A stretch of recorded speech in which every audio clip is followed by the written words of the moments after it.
News Talk 98.9, the roar of Memphis. Tool Talk Radio with Joe and Allan. Welcome to Tool Talk Radio, coming to you from the Brown Refrigeration Studios. I'm Joe Thorderson with Thor's Hammer, Carpentry and Wood Turning. I'm Allan Gilbreth with darkhookmedia.com. And I'm Maximilian, wishing everyone two very important happy birthdays. First, Oscar the Grouch. It's his official birthday. Absolutely. Excellent. He's got a storied history. And speaking of storied history, I'd like to wish a very happy birthday to our very great state of Tennessee. Okay. It's a day that it was honors when it was first inducted into the Union. Tennessee. Okay, what year are we talking, Max? We're talking 17. 1796. 96. Okay, very good, man. Okay. Oscar the Grouch, of course, that's Allan's spirit Muppet, right? Absolutely. I'll have to tell you some of the fun history behind him. I know it's not tool related, but you still might get a kick out of it. Not to get too out of control right out of the gate here, Allan, but you know, Oscar the Grouch is probably one of the reasons I actually watched Sesame Street as a kid, because it gives you some gritty realism. Not everybody is sunshine and daisies. There you go. Not everybody was happy. Right. Yeah. And he knows how to make a good house because his garbage is actually bigger on the inside than it is on the outside. Yeah, there you go. Now, Like if you ever saw the episode where you got to go visit Grouchland, you know, it's kind of like, oh, you guys got a whole city down here. Like a whole, a whole portal or something right out of Harry Potter. So anyway, well, that's on the table. This is a good one. Happy birthday to Oscar the Grouch and to the state of Tennessee. The state of Tennessee. That's two great ones. Maybe you can combine the celebration. I don't know. Let's hope not. Anyway, if you want to chime in on that, or how about home improvement and tools, you can call or text us at the Big M Roofing and Remodeling Hotline at 901-683-0989. We also have the cameras on if you want to watch the show at the News Talk 98.9 The Roar's Facebook page and the X page. And I've already made 3 posts. Allan, we made a post on our Facebook page. So you can check those out at the Tool Talk Radio Facebook page. So one of the posts we'll get to in just a second, actually. In our great moments in building history, it's Italian Fest weekend. Start kicking off Thursday. I was over there Thursday, and it was really nice. The weather's actually been pretty good if you can dodge the rain. Last night, as soon as the rain cleared up about 3:00, and it was beautiful. Absolutely it was gorgeous last night. Really good weather. It rained late night, but what are you going to do? But that's the Italian Fest. I mean, but it's really fun. Great family event, and it's going on. It's going to wrap up tonight over at Marquette Park. It's a lot of fun, and we love the Italian Fest. So, but in honor of that, Allan, in our great moments in building history, this is one of your babies, the Royal Palace of Turin. Wow, what a construction, and I hope they have good insurance, because there's a lot of stuff in there, man. Although it's the type of architectural style that you don't like. Well, that's okay. Yeah, I'm not too much into the what do they call it? The Baroque, the frilly, whatever. You can't argue with the Baroque on the inside, but it is form over function and function over form throughout the construction. Well, we will dive deeper into that. Funny you mentioned that, because I did think that in looking into this topic, I think there's actually some good lessons we can learn for here in America, and actually it's going to expand the conversation beyond the Royal Palace of Turin. If you're looking for a home right now, really this conversation is going to really perk your ears up a little bit. So give you a few things to look for you didn't think about. Oh, yeah, absolutely. So also, I've got another tool tale about my wife. My wife is becoming the tool aficionado. Hey, I'm 2 for 2. I bought her something else. Right. And I'm going to tell you guys about that story in our tool tales. We have a must-have item of the week that actually ties into that. Allan's week in review. It sounds like you fixed some incompetent plumbing, basically. There's some pretty terrible stuff going on. Yeah. It might be getting back to the themes we're used to with Allan's week in reviews. That ties in pretty good to a 30 years of stupid. Oh, yeah. Maybe this is 10 years of stupid or something, or 3. Well, this is the tale of 4 different contractors on the same job. Not communicating. There you go. Boom. Life lessons for that. So we've got a lot. We're not going to tease anymore, because you know how that works. But we do want to get to our text line, right, Max? Because we got if you go to our Facebook page, we got a great text from one of our listeners, Vince. Vince, it'd be nice if you'd text us, right, not 30 seconds before the show ends. But he did send us some nice pictures of what others, Max? Tables. Okay, he made some tables for the outside of his patio. He did a nice job on those. He said that the finish is just good old bear stain fence fences, very solid, weather tolerant, and they said, of course, really like your show. Oh, cool. Well, thanks, Vince. And we posted those up on the on our Facebook page if you want to check them out. Very functional. It looks like they serve the purpose they're designed functional. for. You can tell that they're designed to be around the kids and the dogs and. Yep. And Vince, we do appreciate that. I don't know. I feel like he should win something, but maybe he just wins our admiration today. But we do like that. And anytime you've got something interesting to post, to share with us, we'd love to share that. So, but Allan, coming up shortly, I do want to say, this is something I hope listeners will be able to chime in on. I think at the bottom of the hour, we have a call. We have somebody that's going to be calling in with a really interesting story to share. Tim Prudette, he's from Baltimore. He's an enterprise reporter for the Baltimore Banner, and this is an interesting story. They made a discovery during, I think, a bathroom remodel. Yes, and I don't want to give too many spoilers, but these are, I believe, becoming. I don't know that they're historic documents, but there's something that I do know. They are a peek behind the scenes of life in the Roaring '20s. Right. Yes. And it got me thinking that I think, because, far be it from us to waste a good premise here, basically they discovered something pretty cool during a remodel, and I'm thinking, how many times have we discovered things? And so maybe we could share tales of those things. I've got 3 things that come to mind right away at my house that I found, Gosh, I could probably do 2 full hours on the weird stuff I have found in walls. Right. So that's another subject on the table for us. So I'm trying to think of what else before we jump to that. I guess what I would say though, Allan, is today's going to have an interesting theme because it's all about I guess rethinking our perspective. It's I don't know. Let's just get to my tool tale. How's that? You didn't give me enough time. I know. I didn't queue up Max. And I also think I did the redundant introduction. Go ahead, And you also Max. didn't give me a chance to introduce Oscar the Grouch Day. And now, Tool Tales with Tool Talk Radio. I thought you just did Oscar the Grouch. I didn't get to explain his fun origin story. All right, do that. Let's do that, and then we'll queue up 2 tales. Boy, are we a mess today. All right, go ahead. I didn't know you wanted to do that. How late were you at the Italian festival last night? I don't know. Go ahead, Max. All right. Well, anyways, I wanted to highlight that back in 1969 is when Sesame Street premiered, and Oscar the Grouch is an OG. He's been there from the get-go. Yes, he was. However, oddly enough, he was a different color.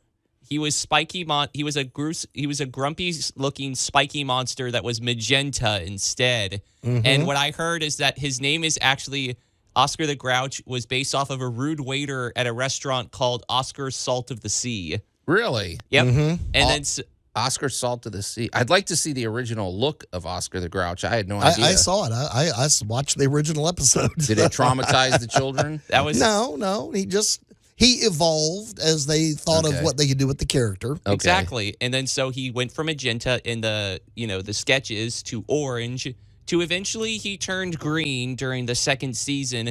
And it was because in the show the canon explanation was that he turned green after spending his vacation at Swamp Mushy Muddy, where it was damp, which made him moldy and slimy.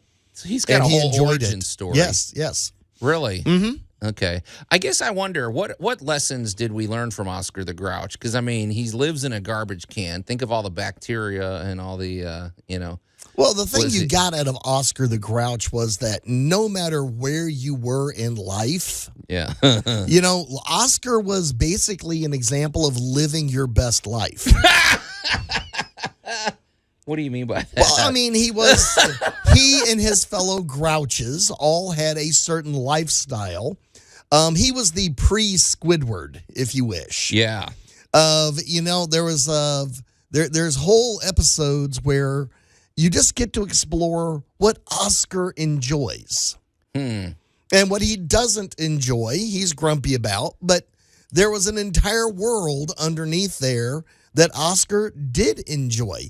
He didn't live in a garbage can because he had to. The garbage can was just the door to his entire underground palace. So Oscar, I got news for you, man.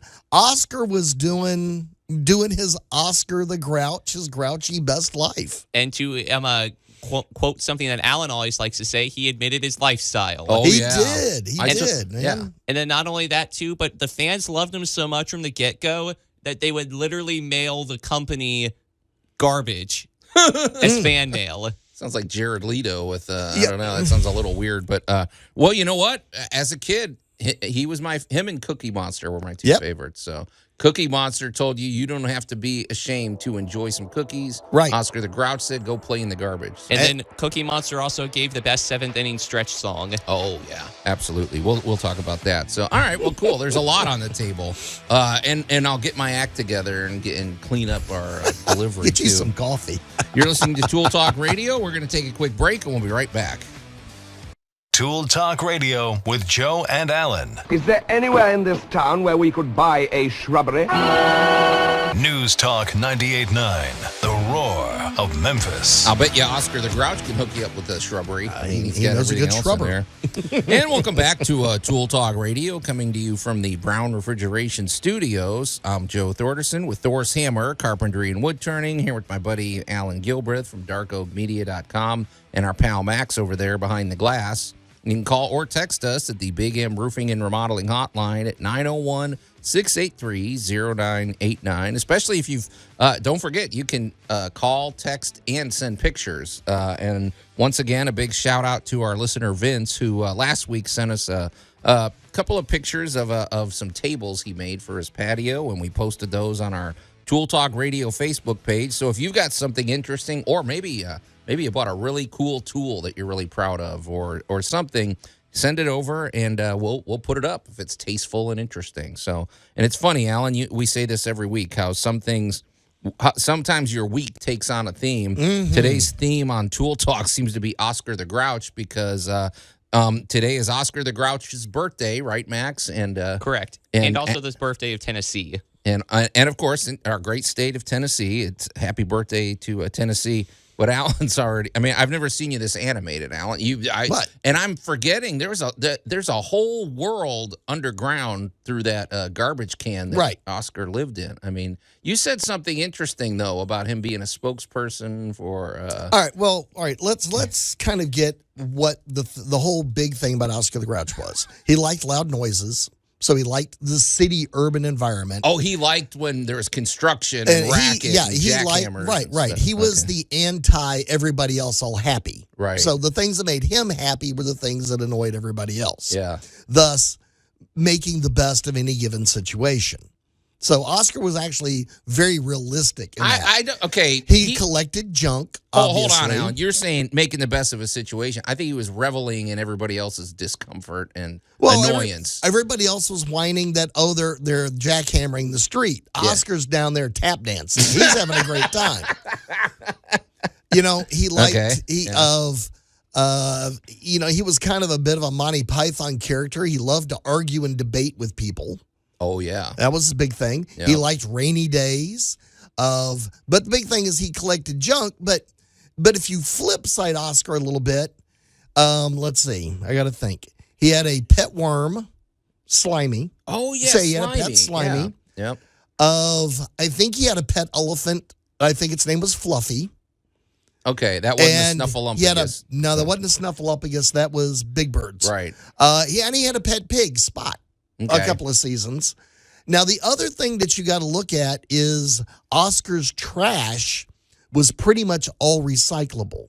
Okay. So, there were lots of little things that you could get away with certain characters. Right. Yep. Bert and Ernie had drastically different directions. Yeah, they're not going to They're kind of the odd couple, right? Yeah. But you could slip a lot of life lessons in that, like how to get along, how to navigate your world. Yeah. Oscar was this great, hey, everything is not always birds and sunshine. Right. But Oscar was that character that literally made the most of any situation that other people didn't really care for. That makes me think of the show from way back in the day. Maybe they were inspired by it too. Good Times, where it's keeping your head above water, making them, like, I forget what the rest of it was, but something about optimism. Making the way with you can. Okay. But, there are a lot of little life lessons that you could slip in with the grouchy character. Okay. Well, Oscar the Grouch is on the table. It's fair game. And like you say, And he does apply it a lot to what you and I do because he didn't waste things. Right. And he, repurposing. There you go. Okay. That sounds good. So, all right. Well, Max, go ahead and hit it, man. And now, Tool Tales with Tool Talk Radio. All right. That was a little better. I didn't do a redundant introduction. Although by referencing it, now I just undercut it. You did it in retrospect. It's okay. All right. Well, once again, 2 weeks in a row, Alan, I have a tool tale about my wife. And, okay. I'm telling you, man, this is pretty cool. She's assembling her own tools, right? Know? Well, in fairness, this was a pressure purchase because I had to. So here's the story. So a pressure purchase about a pressure washer. My wife borrowed her friend Connie's pressure washer. I came home and she had this pressure washer in the driveway, and she's cleaning all these things. And in fairness, folks, I'm not going to be a hypocrite. You've probably heard me in the past discuss my feelings about pressure washers. I do not support the idea of pressure washing your windows or your siding, or that it's going to get water into places that it shouldn't get. My other criticism was somebody will say, I've had people like, well, I've got all this mold and mildew all over the side of my house. Let me get the pressure washer. Yeah. It's like, that's not killing anything. You might blast off the surface, but it's still under the surface. I prefer like a bleach and water mix and just kill that stuff and be rid of it. Scrub it with a brush, hose it off. That was my approach with those things. So, of my tacky comment about pressure washers is the non-tool using, uninformed public's version of everything gets fixed. Talk to me. What do you mean? I have been told over the last 50 years of doing what I do. Yeah, don't do the math, people. Okay. Of doing what I do, of so many times I have been told by somebody with no concept of how to fix anything, just get a pressure washer and, all right, insert disaster level here. Right. I will say this for a pressure washer. It does a great job of what it does, and that is pushing forth a great deal of water pressure. Right. And if that's what you need to get the job done, AKA out in front of a large and I don't know why, but there was a little candy shop in there, so I do know why. But there was a little candy shop in a strip mall, and it was blessed with an amazing amount of gum all up and down the sidewalk. And it just looked horrible. And no matter what they did, it wouldn't go away. Well, guess what? You fired up a pressure washer with the proper chemical mix, and 30 minutes later, your sidewalk in your parking lot was sparkly clean. Right. But it was also done by a person that understood water pressure. So point. you weren't blasting, you weren't etching. Bingo. They probably use the right attachments. Well, too. It's a delicate tool like anything else. Right. You just need to nudge something gently. That doesn't mean a 10-pound sledge. Right. Yeah. Might just need to pick up a little piece of 2x4 and tap that into place with it. But it's one of those tools that, honestly, used properly, does an amazing job. Well, but most people don't use them properly. And so, I would have never said, hey, I can't wait to go get a pressure wash. She knows how I feel. Right. So she borrowed Connie's pressure washer. Now, this pressure washer is probably 10 years old. Okay. And she, after using it for 3 or 4 hours, it conked out and it pretty much died. So, so now it's that situation of borrowing a tool from somebody and it breaks. So from our point of view, it's like, well, we kind of got to replace it, you know. But at the same time, this thing was old. So her and Connie are friends. And so she said, well, here's what we'll do. Just get another pressure washer. I don't hardly use this one very often. And when I need it, I can use it. So she gets free use of the pressure washer. Okay. But we still had to buy one. So we went pressure washer shopping. Okay.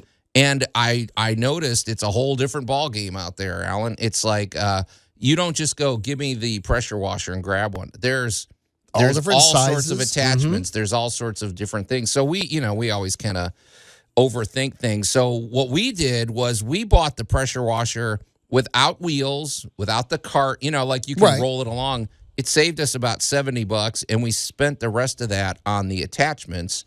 And I have to say, we got the one attachment was the turbo nozzle, which I'll discuss in a moment. The other attachment, it only cost us $29, and it's a surface cleaner.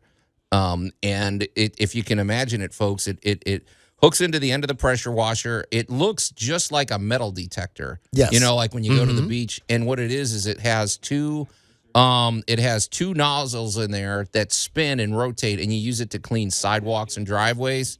All right, Alan, I'm not going to lie. This thing worked better than advertised. It worked really well, because my big beef with pressure washers was if you're trying to clean your sidewalk, like you said, it etches it, and it literally takes forever. You're doing a little 1 or 2 inch width strip. Right. And you're trying to clean your whole driveway. This is about a 12-inch diameter, and you're moving it along, and within an hour, she cleaned the whole front sidewalk. I mean, that, I have to admit, worked. And the flip side to that is that's working at the proper angle. Right. And it's designed to work at the proper pressure. Exactly. So guess what? It does an amazing job. I want to say one thing, too. The turbo nozzle, which it came with it, $99. We got ourselves a pressure washer with, if you can live without the wheels, which we don't care about that. You just move it around. This turbo nozzle, my excitement about that was it is great for edging, and because there's cracks in our sidewalk that I need to fix where there's grass growing out of it. Well, she took that turbo nozzle. She edged the whole sidewalk, and, man, it blasted everything out of there. Yep. So now when it dries, I can go ahead and fill it in the proper way and just fix the whole problem. So I'm warming towards pressure washers a little if they're used properly, I suppose. I've never had a problem, and I've probably had 20 of them over the years. Yeah. Again, properly used tools work great. They do. Improperly used tools are dangerous. And let's face it, the magic of the pressure washer marketing people is it's satisfying. You feel like you're holding a laser gun or something like that, and you're and it's safe. You got the plasma cutter, and the dirt is dying. Right. Yes. And it's so you can have all the excitement of being the action star and in an Arnold Schwarzenegger movie, but no death and destruction. Just all right. So the tool tale of the week is maybe pressure washers aren't all that bad. Okay. Hey, this is going to be exciting. I guess we got him on the line. We're going to be visiting with an interesting guest, Tim Prunette. He's the enterprise reporter for the Baltimore Banner, and he's got a really interesting story about a remodeling job. Absolutely. Tool Talk Radio with Joe and Allan. Everything that has transpired has done so according to my design. News Talk 98.9, the roar of Memphis. I wish I could say that about today's show, Allan, but it's a little fast and loose, and, anyway. This episode of Tool Talk Radio was brought to you by the letter M for messy. There you go. Very good. And welcome back to Tool Talk Radio, coming to you from the Brown Refrigeration Studios. I'm Joe Thorderson with Thor's Hammer, Carpentry and Wood Turning, here with my buddy Allan Gilbreth from darkoakmedia.com and our pal Max over there behind the glass. You can call or text us at the Big M Roofing and Remodeling Hotline at 901-683-0989. And also, we want to remind you, if you're just tuning in, that today are noteworthy holidays. Today is the birthday of Tennessee. This is, 1796, right, Max? Correct. Introduced into became part of the United States, you could say. It was the 16th state of the Union. Okay, but what seems to be getting the most traction, unsurprisingly, is today is also Oscar the Grouch's birthday. I don't know how old he is, though, Max. What is he, like 60-something? He's got to be. Sesame Street's been around a while, so 1969. He is. Okay. He looks great years old. Okay, so people have been. We've been discussing that, but it's time to move it along a little bit. I mean, you can always text us your opinions about that, but we have a guest on the line, Max. So can you bring him up? Okay. So on the line, this is really cool. We've got Tim Prudette. Tim, you are the enterprise reporter for the Baltimore Banner, correct? Correct. Good morning. Hey, good to have you on the show, man. This is a really interesting story. Our program director, Ditch, pointed us.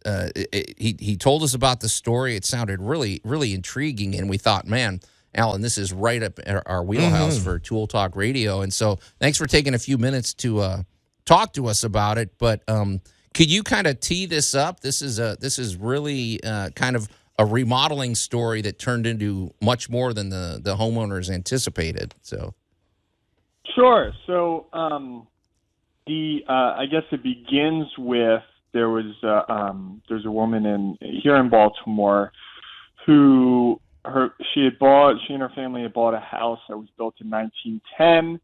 They moved into it several years ago. She had always thought, I want to expand the master bedroom. There was a closet on the other side of the wall from the master bathroom. There was a closet on the other side of the wall of the master bathroom.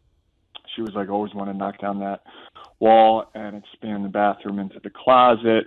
She finally got around to doing that, and when the contractor opened up the wall, he found something hidden inside the wall. Okay, well, don't leave us hanging, man. What did he find? Well, so it was a little black box, a metal box. And that's perfect. Inside the box, there was a lock on it. The lock was broken. Inside the box, there were 67 letters, and it wasn't like these letters were sort of just jumbled into the box and scraps of paper. They were very carefully, very neatly put in the box. The letters were folded back in their envelopes, and it was all tied up very neatly with a piece of twine. Okay. So this is speaking of. This is already like a Agatha Christie novel. Yeah, this is obviously the years before texting was invented. So, yes, yes. We used to use this stuff called paper, Joe. Yeah, no kidding. So, yeah. Well, so I assume that the letters have been read. They have, yes. Me and my reporting partner at the Baltimore Banner set about reading the letters, trying to figure out who the people were that were sending them and receiving them, and what was contained inside the letters. Oh, so their names weren't necessarily on the letters, or? Well, that was part of what made the letters so intriguing. The letters were all addressed to a woman named Mrs. R.A. Spice. Okay. And they were all sent by the letter writer, simply signed his name as R, the letter R. Oh, this is right out of Sherlock Holmes, Allan. Yeah. I mean, okay. One assumed that it was Mr. R.A. Spice, because of the letter R, sending letters to Mrs. R.A. Spice. But once we got into the letters and started reading them and sort of deciphering them, we learned that wasn't the case. Okay. So, well, it sounds like okay, I do have a question. Were these mailed, or did they just stick them in the mailbox and they, I guess that's what I'm wondering here, because you can't just mail their stamps, or their... They were mailed. They were mailed. And so the obviously postmarks were all dated 1920.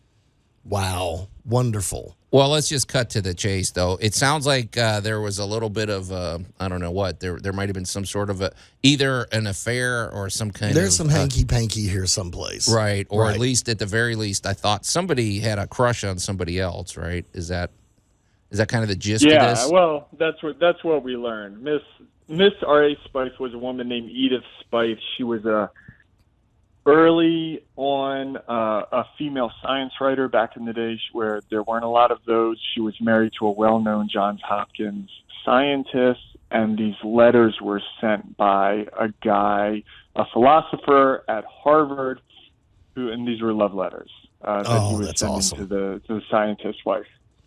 Okay, because you said these were two pretty prominent Baltimoreans. Is that how you say it? Baltimoreans, absolutely. Okay, and so this is why these are suddenly so noteworthy. This is why this is a national story, right? I mean, well, first off, she was a science writer, and that by itself made Miss Edith quite, well, I guess a little bit kind of a celebrity, because there weren't a lot of women in science in the 1920s. Yeah, that's probably true.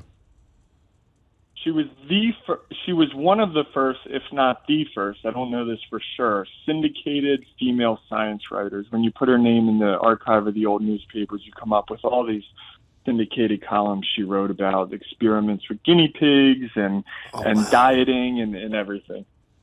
Interesting. So she so she hid these at her house. This is what is that what this is, or was it his house? Yeah, these were her house. Okay. And it's interesting because where folks, if you're trying to imagine the spot, this came when I heard that these letters were hidden, it immediately an area came to mind for me, Allan. You know how behind a bathtub or shower, there's usually maybe there's a wall on the other side, like a closet or something, and there's always just folks, if you're ever looking around your house and you're wondering, why is there this access panel here? If you have a bathroom on the other side, it might be that the pipes are there, and if the plumber ever needs to get in, you can get in through there. It would make a good hiding spot, though, for something. I mean, nobody ever opens it. Well, I just love the fact that, it was actually hidden in a black box. Oh, right. I mean, this is like a mystery writer's, this is just right out of the 101 of how to write a good mystery. So Edith is basically through these letters, we're getting of insight into 1920s Baltimore in the middle of an affair. With prominent people that have to think about their reputation and everything, with right? people trying to stay on the down low, trying to protect themselves. So, but now, as I understood reading the article, this was a bit of a little bit of a torrid affair, wasn't it? The letters were pretty steamy. Okay. Well, wasn't there a lot of kind of cloaked writing? Like, because the guys just says R. There's no. I thought they were more. I don't know what. Subtle. There is a little cloak and dagger here. They're making sure that public names are being used, so the mailman doesn't get suspicious that she keeps getting letters from. The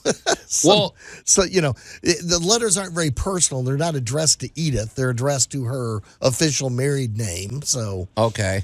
Well, hey, right. Tim, I thought that I read also that there was a little difficulty in translating because it's cursive writing, but it's also which cursive, depending on who's doing it, can be kind of hard to interpret. But also, our verbiage was a lot different in 1920 than it is today. So, sure. From what I have no reason to think anybody has read these letters in 100 years since they were put in the wall. And you're right. The writing was difficult. The handwriting was cursive. There were some quirks to it that we had to figure out and took us some time. But also, the guy who was writing the scientist's wife, Edith, he was a philosopher at Harvard, and he went on these long digressions about his philosophical thoughts, and he's quoting Kant, and it's a lot in there, and you can tell right away that's not how we talk or write today. Right. Well, here's what I'm wondering. Let's just lay this out on the table. I'm sure they have family members that are still alive today. So did this cause any? Were people upset when they heard about this? Like any of their descendants? Well, we tracked down Edith's granddaughter. And also the letter writer, Robert, his son. Robert has a surviving son who's 85 years old in Colorado. Wow. He actually came out to Baltimore this past week to read the letters. Wow. He had no idea. His father, the letter writer, married his mother and had him and his brother 10 years after the date of the letters. So at the time his father was writing the letters, his father was a bachelor. And the son was tickled to find him.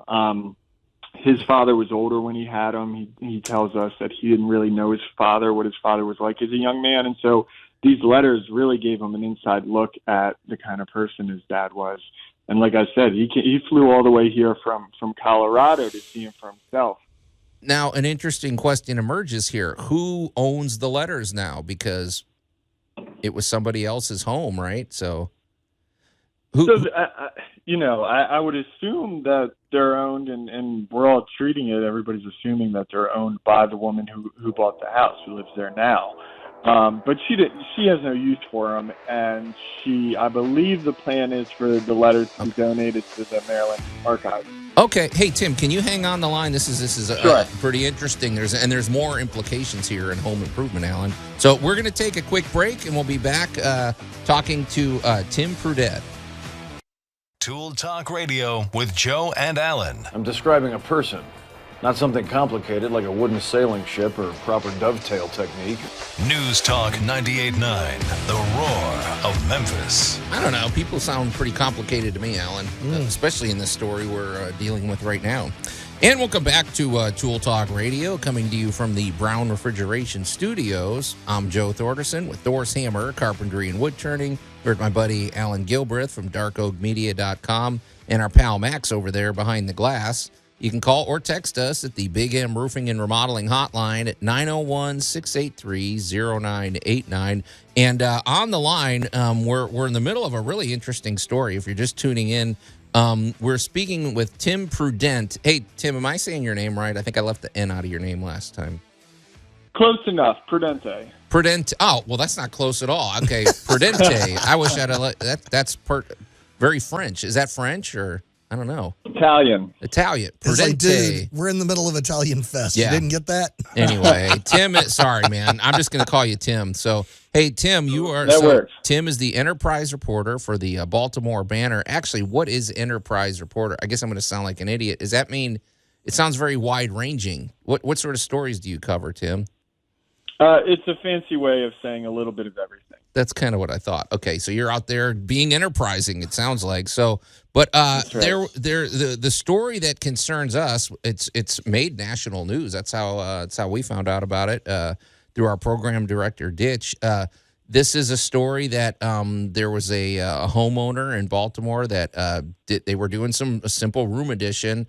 They were expanding the master bathroom, and the contractor discovered a bunch of these letters behind the, apparently about two prominent Baltimoreans, Edith Spithe and Robert Underhill, and they spoke to each other in coded names. Robert was just R, and there was a lot of, it seems like there was some sort of, liaison going on here. But what interested me about all this, Tim, was there's a lot of implications here. I guess what interested me, we just asked you before the break.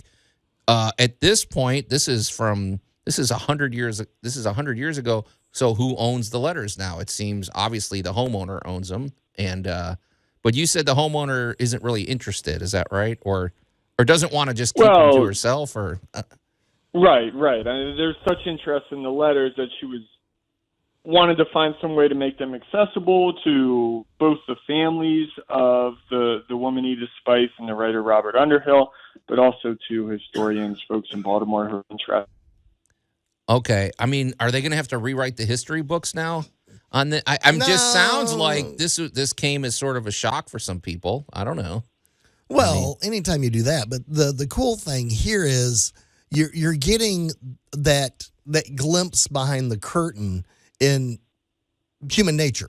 Right. People are, we get surprised about celebrity stuff today. Well, here we're very prominent people. We have somebody from Harvard. We have a, prominent doctor. We have a prominent science writer. And, a little celebrity scandal going on, just like we'd have today. Yeah. Well, what struck me too, Tim, is the fact that these letters were preserved. They weren't. I guess I was thinking about the plumbing situation, Allan. I'm thinking, okay, you've got pipes, they can sweat. There could be, if you're running a hot water line, it gives off heat. I feel like if I was hiding something in a wall, I don't think that would be my go-to place. I think I'd pick. Well, we don't know exactly where these were hidden, so Tim does. Tim, tell us where they were hidden. You told me. Oh, where's Tim? Did you lose him, Max? So okay, I don't know if we lost Tim. Tim, are you there? Okay, he told me that the panel that maybe we'll get him back on the line. I don't know what happened, but he said that there was an access panel, just like we said, right, and the box was tucked up. So It must have been resting in between studs or in between, whatever like that. And but to me, if you're going to hide them, I don't know. I feel like there's better places to hide them. For one thing, maybe an attic wouldn't be good because it gets hot and there's too. I don't think she intended to hide them there forever. I think that was just her hiding spot at the time, and then life happened, or they moved, or something else took place, and they got left and they got lost. Okay. Generally when I'm working on a lot of older properties, looking for relics is actually part of the renovation, because we found money, tools, the one thing that always cracks me up is like the 100-year-old soda pop bottle. Oh, yeah. Where the contractor or whoever was drinking a soda and set it down inside, probably the sheetrock or the wood or whatever they were doing on one side of the wall was done. And, so or they it just fell in and they didn't bother to try to get it out. They set a Coke bottle down or something, and it got walled up in there. And so you find these little hints from the past. Right. Hey, Tim, Tim's gone, right? I guess we lost the phone call. But that's okay. Tim, we appreciate you joining us today. If he gets back to us, we'll let you know. But basically, what is becoming of this is they're going to donate these letters. The homeowner is donating the letters to the local museum. They're going to be displayed in a nice way.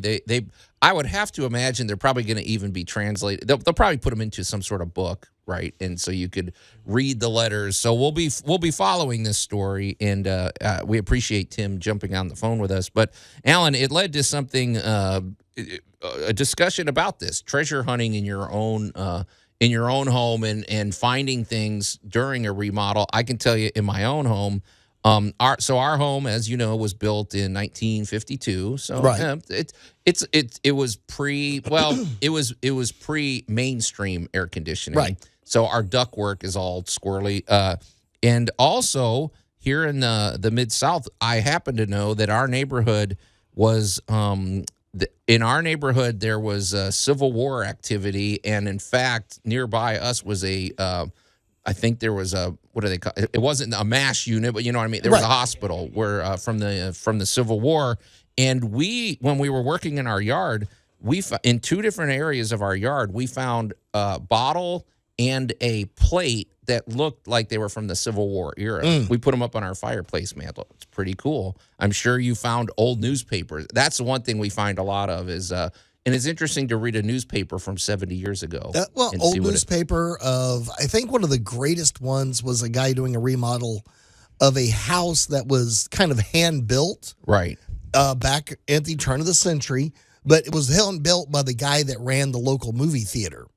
Oh, so I know where you're going with this. Yeah. And of course he got buried alive in all these movie posters. People just kept mailing this, every movie company out there sent these out to every movie house. Mm-hmm. And so he'd just roll them up, and he used them as insulation in the walls. Can you imagine that? Those things are worth a fortune now. So. And of course, they found posters allegedly that didn't even exist. Right. Because, he had them. Okay. Max, you got Tim back on the line?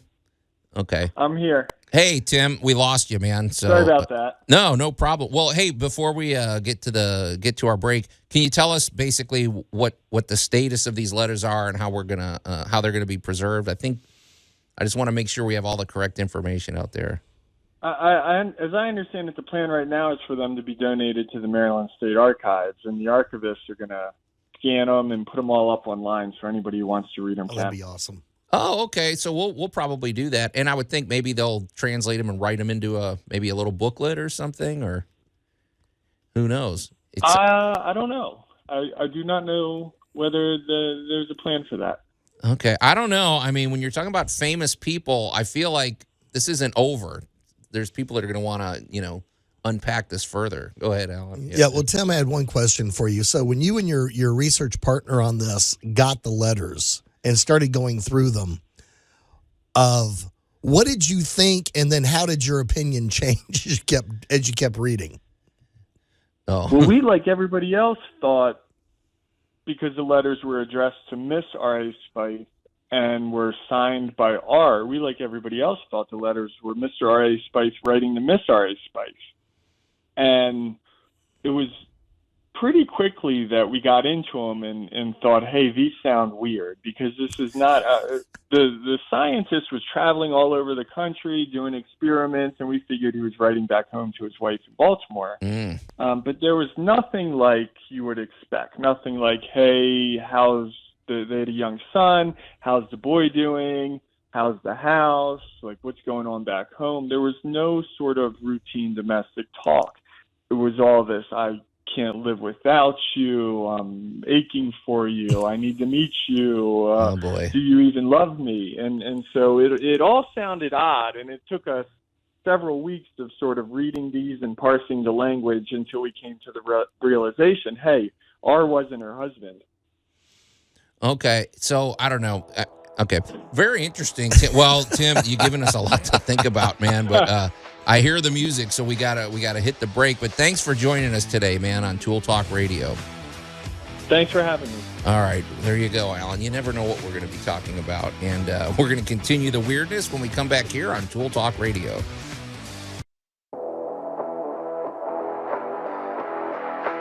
News Talk 98.9, the roar of Memphis. Tool Talk Radio with Joe and Allan.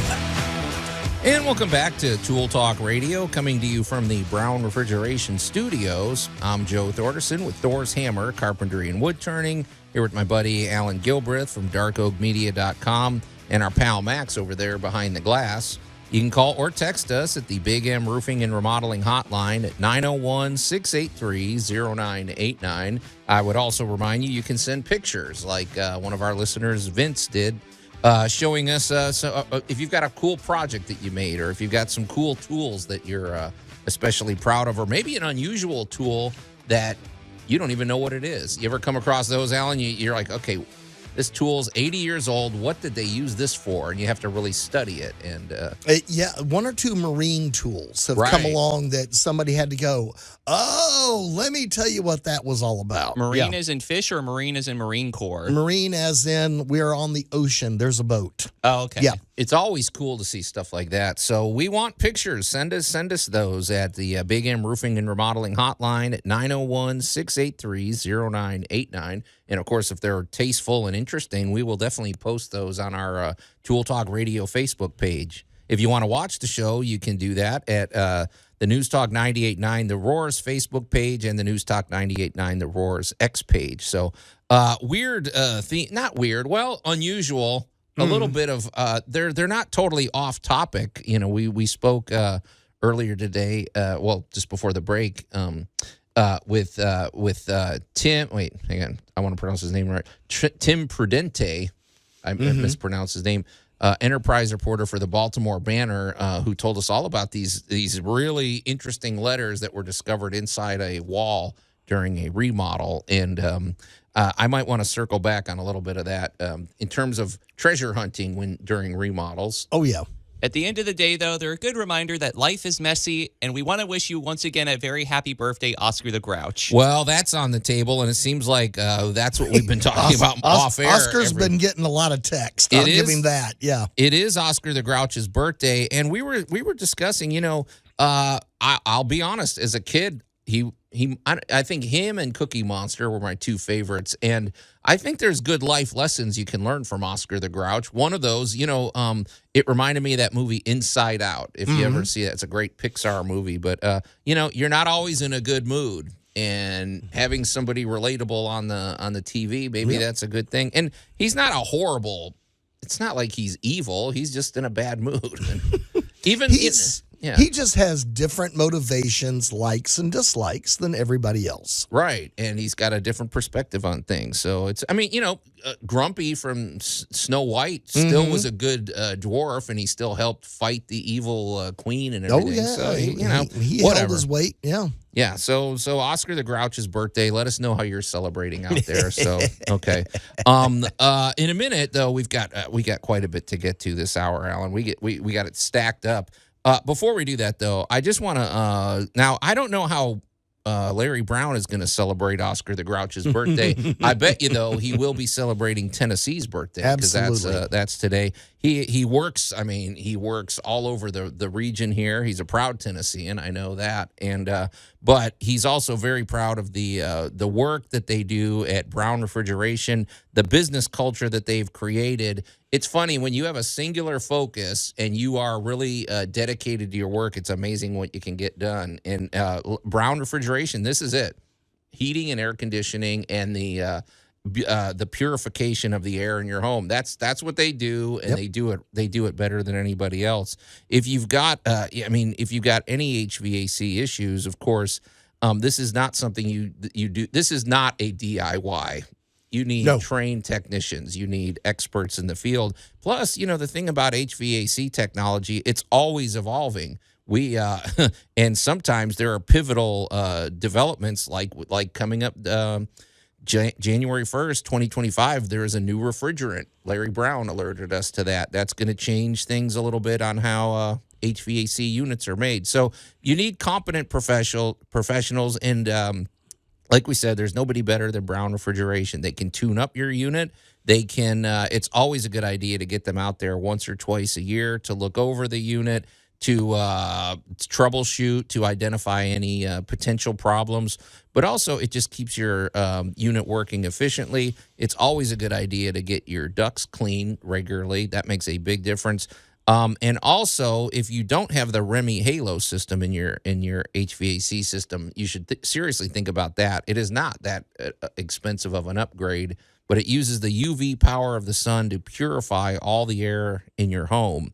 And also, Brown Refrigeration works with train units because they are the best, and it's hard to stop a train, Allan. Yep. They also have great financing. They're just they have a great business culture, as we say. And it's important to have a HVAC company that you can have it's the same relationship you have with a good mechanic, because you're going to be in regular communication with them. So get in touch with the folks at Brown Refrigeration. You can call them directly at 901-362-1881 or go to their website, brownref.com. Well, Allan, it got me thinking. It's funny, we were talking about these letters found in the right. Whatever. I don't know if this is what's okay. I don't know. I was thinking about this the other day because I'm working on this carport that we talked about, and the way the rafters work and everything, there's going to be about a 2-foot gap between the ceiling that I'm enclosing and the rafters, and part of me was like, I wonder if it'd be. I was seriously tempted to write a little note or something on one of the beams, and I was thinking about. I'm like, okay, one day in 100 years or 200 years, I hate to say it, this may be taken down, right? And wouldn't it be cool for somebody 100 years from now to discover something that you put up there? I was thinking of time capsules. I mean, it is a cool thing. I think we should do more of that. It's cool to discover. Somebody in the future could discover something you did. And I'm seriously thinking of doing that. I might take a Sharpie and write a little message to a future person. Maybe ask them to contact one of your descendants or something. I don't know. What do you think? You're just nodding your head. But well, I'm thinking. Why not make it fun? Actually, I'm thinking of a building I worked on years ago, and it had been, one type of store, another type of store, another type of building. This thing had been dozens of different things and had lots and lots of different iterations. And, of course, we're putting in a new kind of store, and we found tools, but we also found a lot of written instructions on the back of things we were taking out, because they had built a specialty store earlier, and apparently they wanted a lot of customized stuff. So there were all these instructions written, which actually we used to take it apart. Very cool. So it was preserved. We were literally reading from the contractor 20 years ago, 30 years ago. Oh, they want to do this, this, this, and this. So we were automatically alerted that, those panels over there, they're going to be reinforced. Mm-hmm. So we got to do panel 1 first, and then we can unscrew the rest of the panels without tearing out the walls.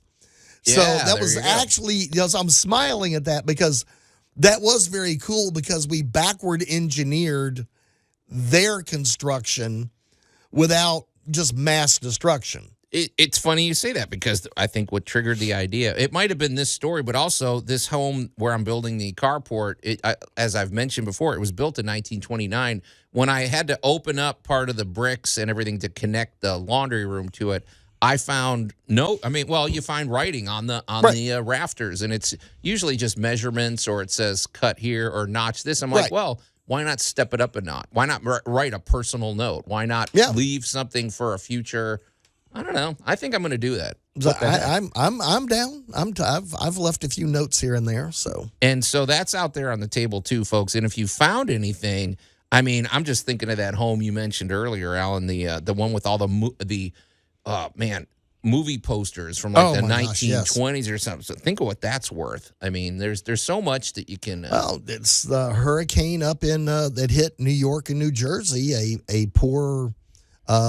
poor building got smacked, and during the clean out, they found that Grandpa had been an avid comic book collector. Oh gosh! And they actually paid for the entire renovation out of finding Grandpa's secret stash in the attic. Yeah. So that's what I mean. We recommend this all the time. If you live in an older home, just cut holes in your wall, rip out the plaster and everything, and you might find a lot of treasures. So, I'm just saying, be careful as you do work. Be aware of what you're getting into. Well, and also just you never know. It's interesting too because you mentioned like those old soda bottles and stuff. You're probably going to find things that they didn't value back then. However, you just mentioned a second ago. Back in the day, nobody thought comic books were ever going to be worth anything. Oh, no. They thought, what's this Superman? Well, 10 they cents, put them just in a wadded box, up, you put it in the attic, and, that's stuff for the kids. We'll see it later. Right. Well, 100 years later, it's still for the kids, but it's for the big kids. Yeah, now it's $2 million if you can well, find it could that. Be. So, so treasure hunting, we'll leave that on the table. If you've got anything cool that you've ever discovered, get in touch with us at the Big M Roofing and Remodeling Hotline, 901-683-0989. We're going to take a quick break, and then we're going to find out what Allan did this week. Tool Talk Radio with Joe and Allan. Extraordinary events call for extraordinary actions. We form an allegiance to use sudden violence. Okay. Do you have the tools to turn a wooden mop handle into a stake? Which size? News Talk 98.9, the roar of Memphis. A note to contractors, if you're on a job site and you hear a couple guys talking that way, just get rid of them. I don't care how good they are. Or get involved. Yeah, I don't know. Stay focused on the jobs, you guys. But anyway, welcome back to Tool Talk Radio, coming to you from the Brown Refrigeration Studios. I'm Joe Thorderson with Thor's Hammer, Carpentry and Wood Turning, here with my buddy Allan Gilbreth from darkoakmedia.com and our pal Max over there behind the glass. You can call or text us at the Big M Roofing and Remodeling Hotline at 901-683-0989. There is a decidedly weird energy in the studio today. I don't know. I pulled up today. I left the house, Allan. It was sunny. I got halfway here. It looked like it wanted to rain. I got to the station. It couldn't make up its mind whether it wanted to rain or there's a weird aura out there today, and it's not helped by the fact that today is Oscar the Grouch's birthday, and boy, have we been getting mileage out of that off air. So. I find it funny what everybody triggers to the number of text, the number of pictures of the original Oscar. It's hilarious. Well, he resonates with. He resonates. I'm going to say I am not a fan of Elmo. He gets on my nerves. I can't stand his voice. But Oscar, I've always appreciated. Oscar, Cookie Monster, even Grover. Grover's okay, but So Oscar the Grouch's birthday. I'm sure people are out there celebrating. And if you want to go down an interesting rabbit hole like Max has been doing all morning, go look at some of the early ideas for what they wanted Oscar the Grouch to look like. Oh, yeah. A little scary. Nightmare fuel. So, but anyway, that's out there on the table. And, of course, happy birthday to Tennessee, the state of Tennessee. This is also odd that they should share the same birthday. So, also, in a minute, we're going to find out what Allan did this week. But I know there is a man out there. I know exactly that he's celebrating Oscar the Grouch Day because he's just a fun guy. Our good buddy Jay Hill with Big M Roofing and Remodeling. I have to believe he appreciated Oscar as a kid. Oh, yeah.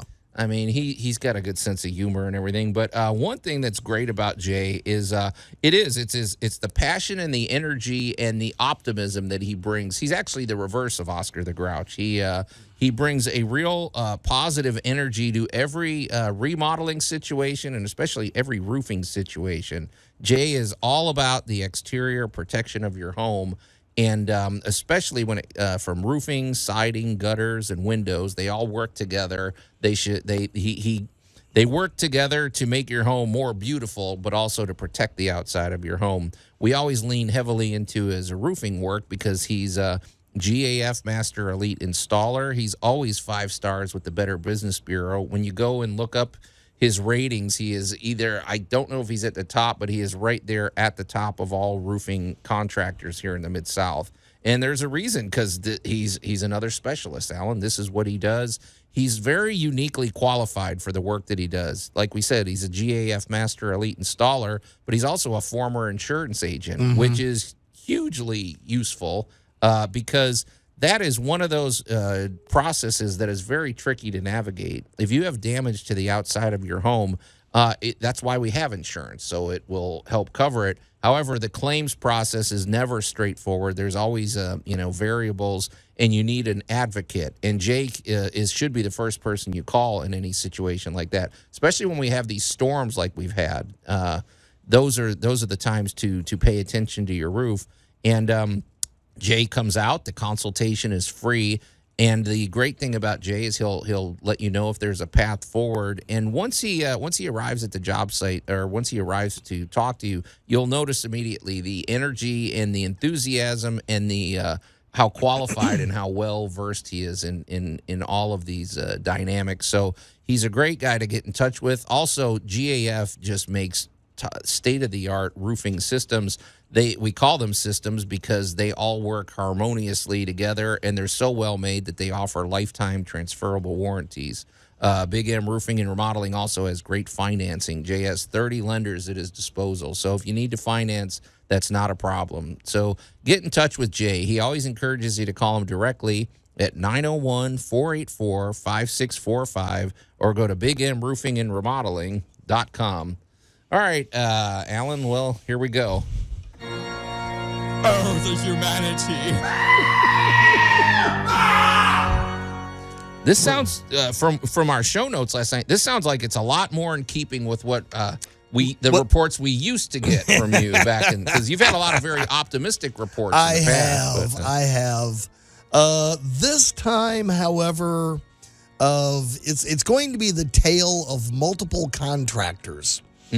So not speaking, communicating, and being separated by time, distance, space, and probably language. And it's occasion. not the contractors we heard in the rejoiner, right? No, let's hope not. The Man. insurrectionist. They might be. No, you never know. So here we go. Lovely facility has this little area where they had a side sink. A side sink. Well, so it's not a full bathroom or something like that. This is a working area in a business. And they had done some remodeling and got new counters and new cabinets and stuff. But just a place to wash your hands if you had to. A place to wash your hands, get a glass of water, maybe put the microwave on the counter. Okay. You know, kind of a little workstation. Because in businesses, you got to shoehorn stuff in sometimes. You do stuff where you got to do it. Well, whoever took all this stuff out mismeasured, and instead of immediately replacing this, it got left behind. Okay. So now we fast forward a few weeks, and you still don't have a sink. You still don't have anything. And contractor number 2 comes in and goes, "Oh, I got an idea."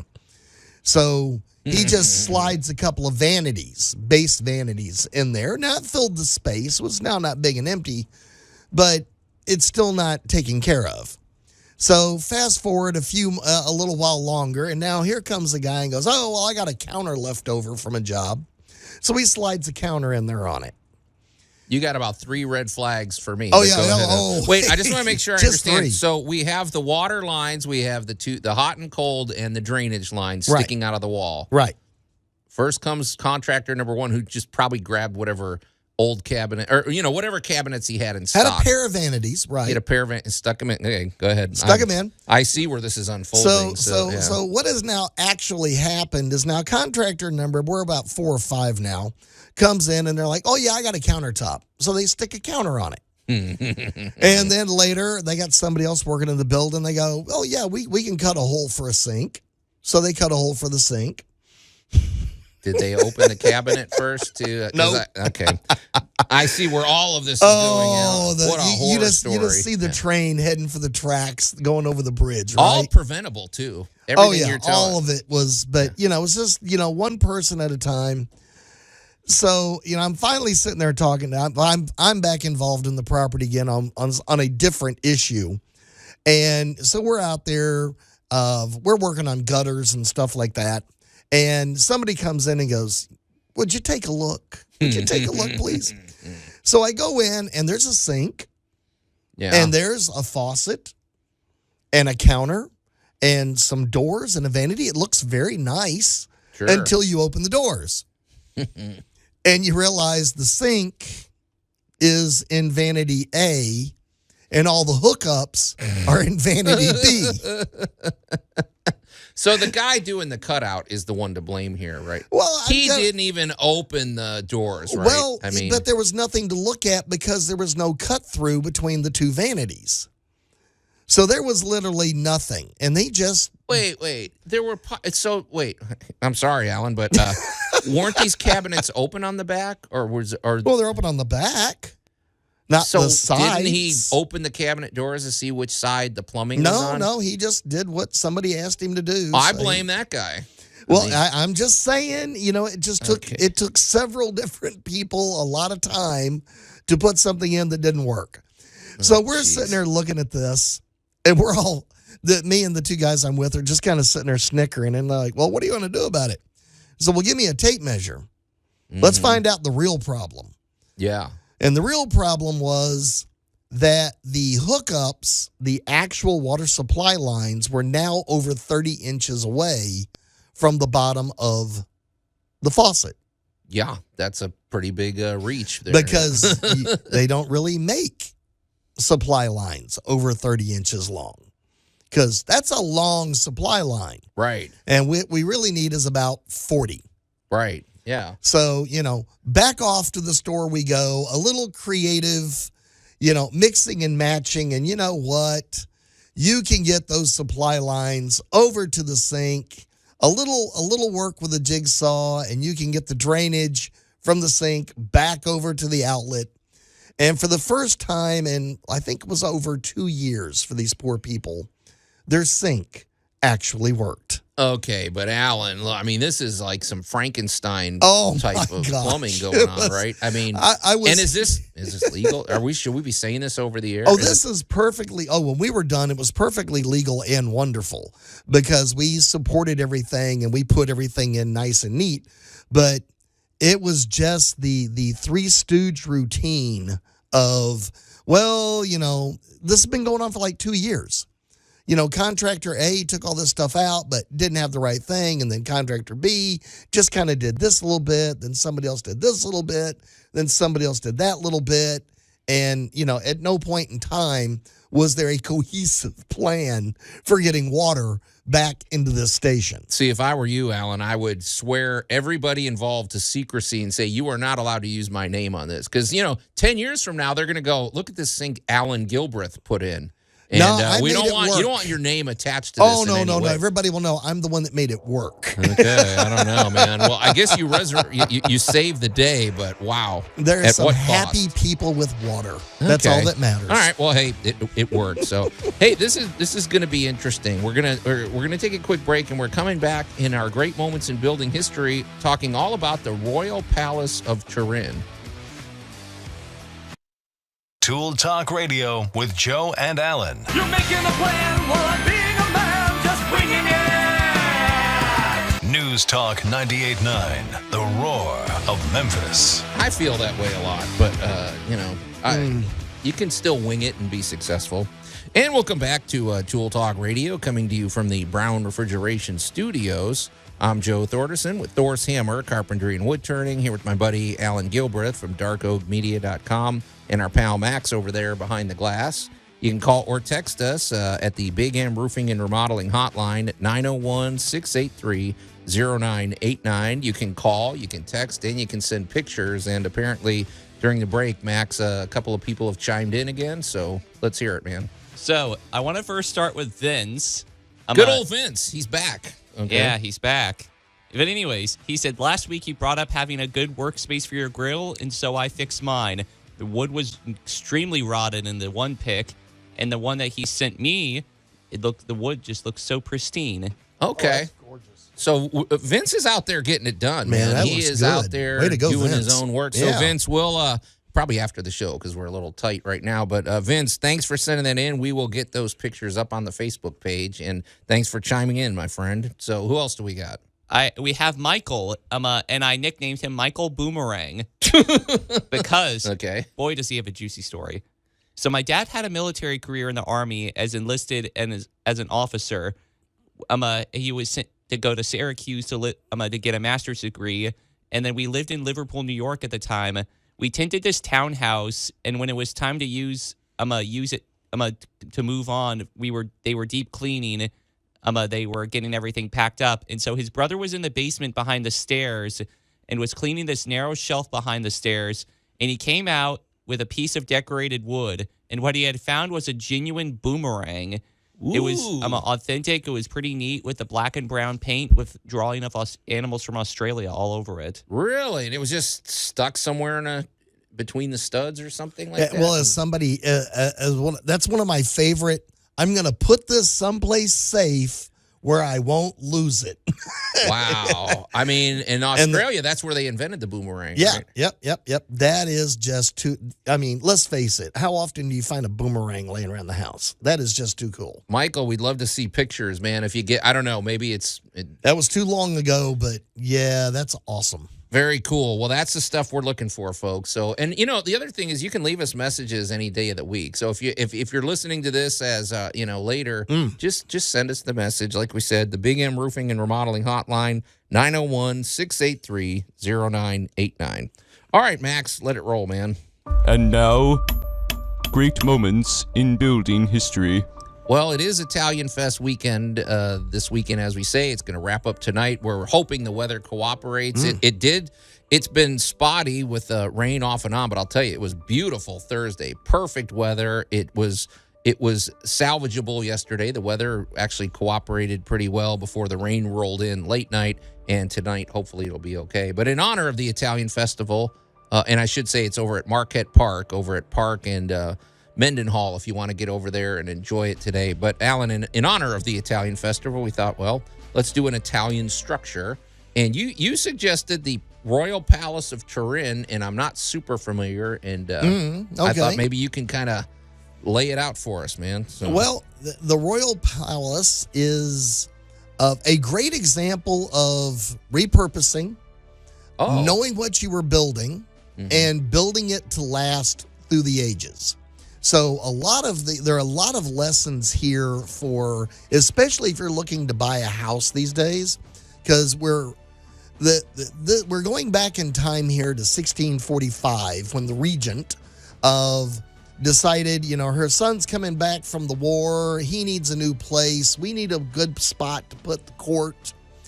And this is all, and I love to pick on your house a little bit, Joe. This is all pre-air conditioning. Well, of course, yeah. So the big secret here was air. Now, this is in the Baroque period, which is like the golden age of artistry. People are just going crazy decorating everything in the Baroque style. Yeah, they didn't just have a piece of molding. Everything had to be amazing. Baroque is, designed for artisans. They are just, especially Italy, they're working. And you're going to go broke if you use Baroque. Oh, but Then you're out of Monet. Yes, we all got the bad jokes. Yes. Welcome to your art history line. So here we go. So she's designing this. Now, if you look at it originally from the front, the Royal Palace of Turin looks a little bit brutalistic. Right. It is a big square facing front with a lot of doors and windows. And the whole idea there was you got to have air. Air's got to move. Right. So the building was designed, to be, immense. It's absolutely huge. But it also has to move air. And in this, because we're in the Baroque period, there's so much art that you got to need think to about keep preserving it. Right. Yeah. Well, you got to keep it from molding, drying out, falling apart, all of these. So all of this went into the design of the Royal Palace. So when you because they have really high ceilings too, I have to imagine that helped with keeping the heat. Huge. Yeah. And all of it was designed for the comfort of course, the people there. And of course, being a palace, it's also designed to visually overpower you. It seems like a palace. It's visually overpowering. You also want to keep the peasants with the pitchforks at bay. Like it has to be defendable, right? I mean, you have to make, because when you look at the front of it, it looks like you could, I don't know, it's imposing. Like you could lock it down if you had to. You could lock it down. Right. There's a lot of elements that go into this. You can't just have it wide open to the public, right? I mean, right. Well, you can, but you also have to have both worlds. Mm-hmm. You got to be able to lock it down, so we can keep all the goodies safe and don't get robbed or whatever. But this is after the point in time where a castle was a good idea.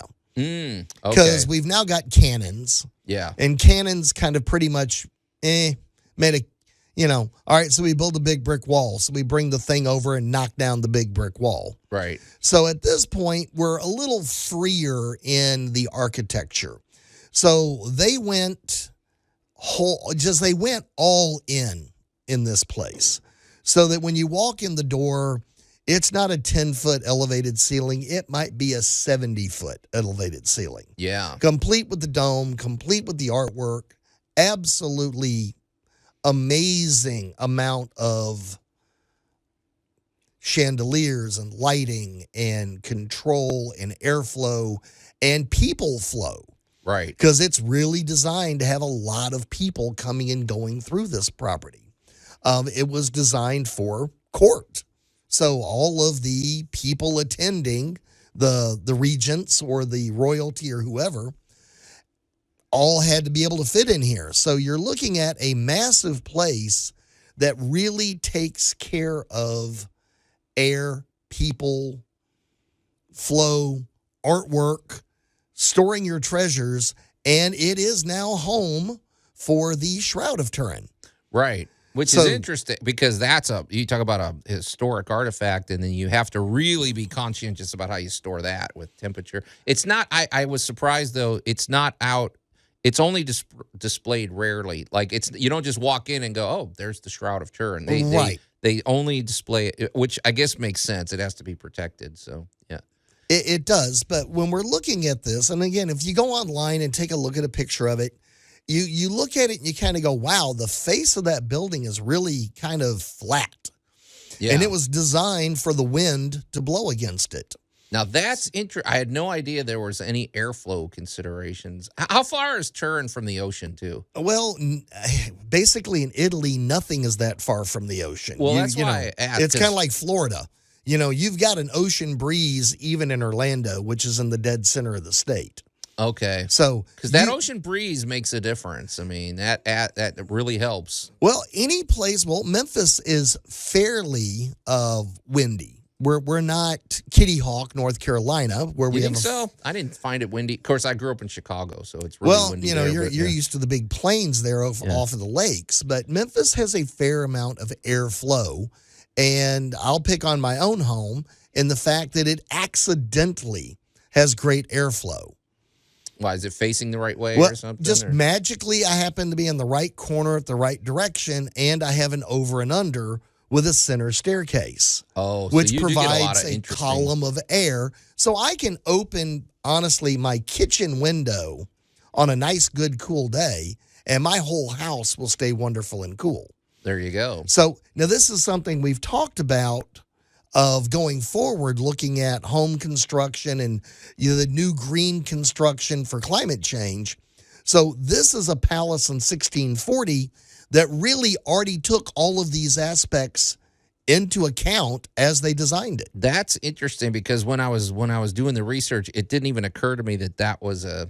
I mean, obviously you have to think about that stuff, but it didn't occur to me that, hey, a big flat wall is going to cause, it's almost like a wind sail or something like that. It is exactly designed that courtyard probably creates a stirring effect or something. So, well, it says they have, again, ocean breezes all across the entire country. Italy's not that wide. Right. It's nice and long. It's like a peninsula, really. It's shaped like a boot. It is. Yeah. It is not that terribly wide. And then you have different areas. Turin is a little bit dry, so that's an advantage for them. That helps. However, but that means it's a little bit warm because this is Mediterranean. So good airflow as that wind shifts from land to sea keeps the buildings from being too moist, or it's kind of designing airflow and air conditioning without having to put in the equipment. And if you're a fan of Baroque architecture and the Baroque period, this is a masterpiece of that. It is. So we'll keep talking about it. We're going to continue the conversation about the Royal Palace of Turin when we come back here on Tool Talk Radio. Tool Talk Radio with Joe and Allan. When Pam gets Michael's old chair, I get Pam's old chair. Then I'll have 2 chairs. Only one to go. News Talk 98.9, the roar of Memphis.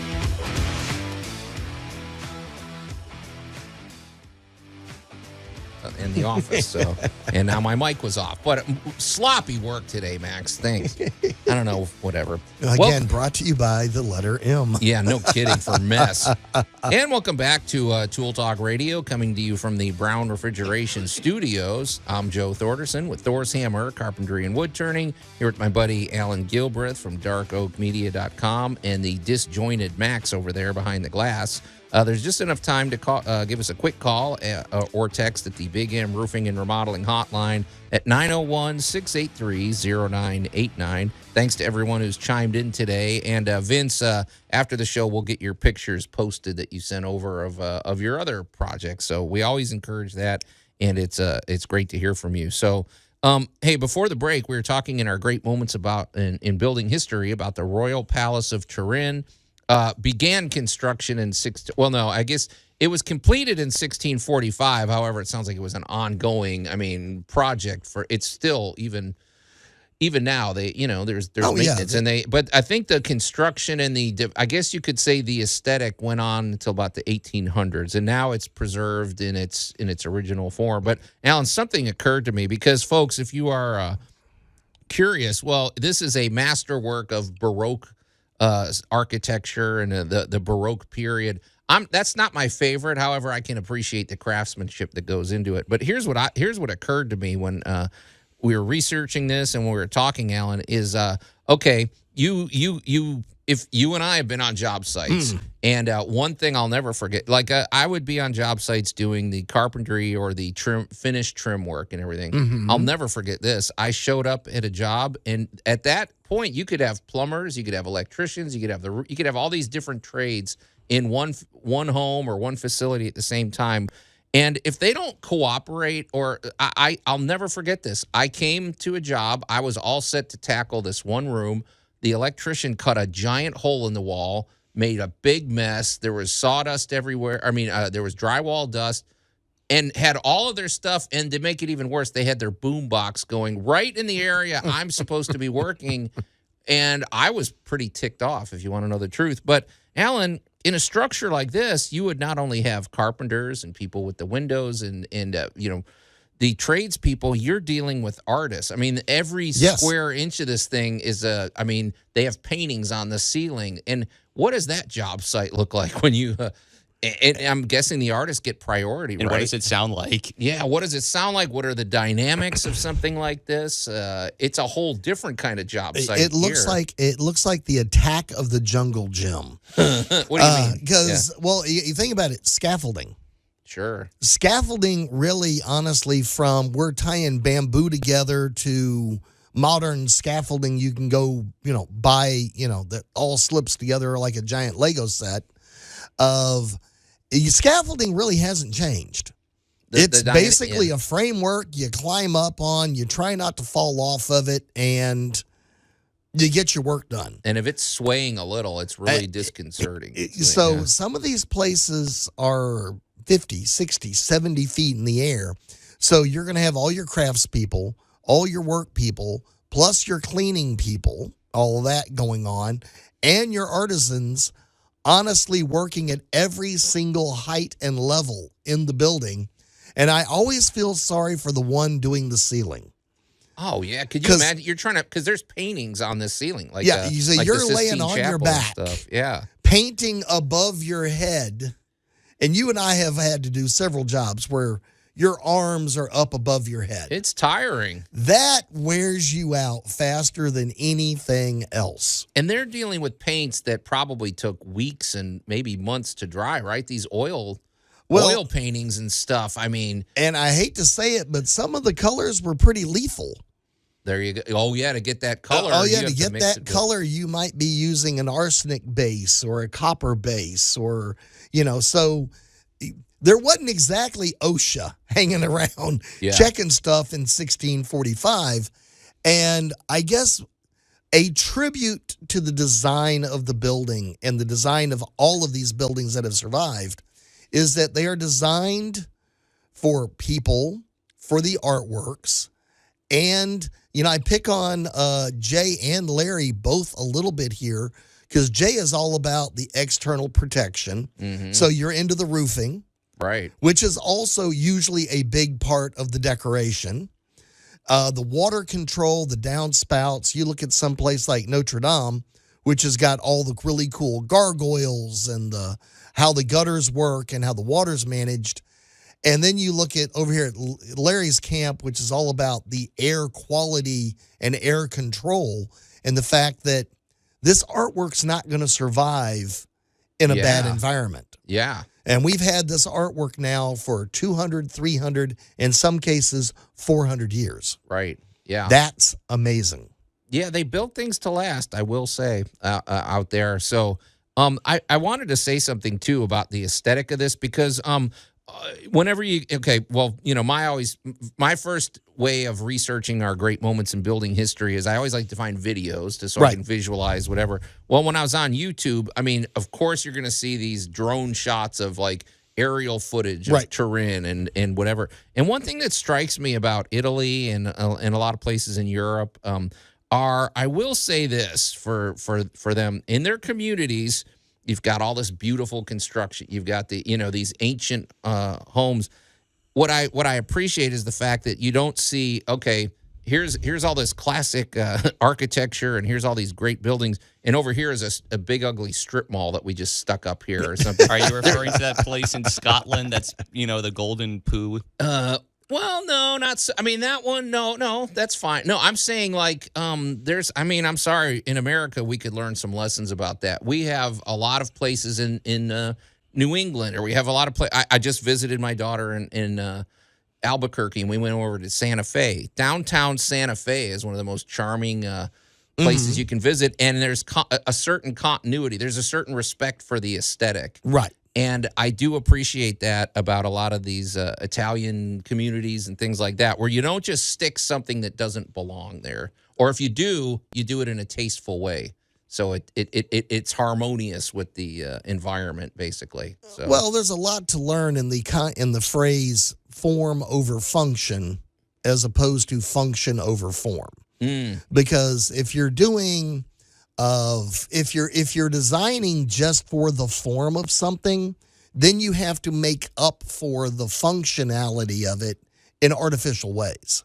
Okay, so in other words, if you're going to make a gas station, it may not to make it function like a gas station has to. You might have to get creative if it has to be an artistic gas station or something. Well, you're going to put in a gas station. However, let's say we're in one of your Italian villas here, of how everything else is designed is already designed to make full advantage of the scenery, the air temperature, the airflow. So you're not going to put a Florida-looking gas station office in a gas station in Milan. Okay. You're probably going to match what is already there because it works. Yeah. And it saves you time, effort, and money. Right. But when you put the form in front of the function, now you got to spend all that extra money to make it work. Yeah. Okay. That makes sense. So an aesthetic is often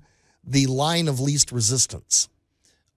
Whatever it is, it's noteworthy. I mean, when you see all these panoramic, like I said, panoramic views of a lot of these ancient cities, they really respect that, and I appreciate that too. So, but the Royal Palace of Turin, I mean, it's not going anywhere. This thing is well built, and it looks very well maintained.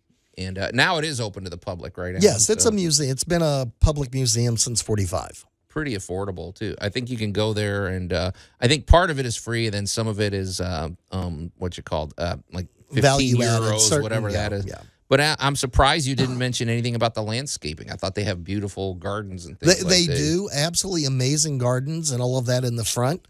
But the big thing, the takeaway I wanted on this was build correctly. Whatever it is, whether it's your garden, your landscaping, or the building itself, built correctly reduces the amount of work you got to keep putting into it. Right. Yeah. No, it seems kind of maintenance friendly. It seems like they almost considered all of that in the whole design. So, pretty interesting stuff. I would highly recommend jump on YouTube, jump on the internet, learn all about the Royal Palace of Turin. It's going to take you a while. I mean, these tours sometimes, because it's vast and it's this is not a small building. There's a lot in there. So, well, Allan, today's been a very unique episode of Tool Talk Radio. We want to say another thank you to our guest that called in earlier, Tim Prudente, telling us all about the story from Baltimore. Oh, yes. That was pretty cool. And thanks to Vince for chiming in again, and Michael. But it's time to get out of here, you guys. We're going to scoot. So on behalf of my buddy, Allan Gilbreth, and our pal Max over there behind the glass, I'm Joe Thorderson. Thanks for listening to Tool Talk Radio, and we'll see you next week. And happy birthday, Tennessee and Oscar the Grouch.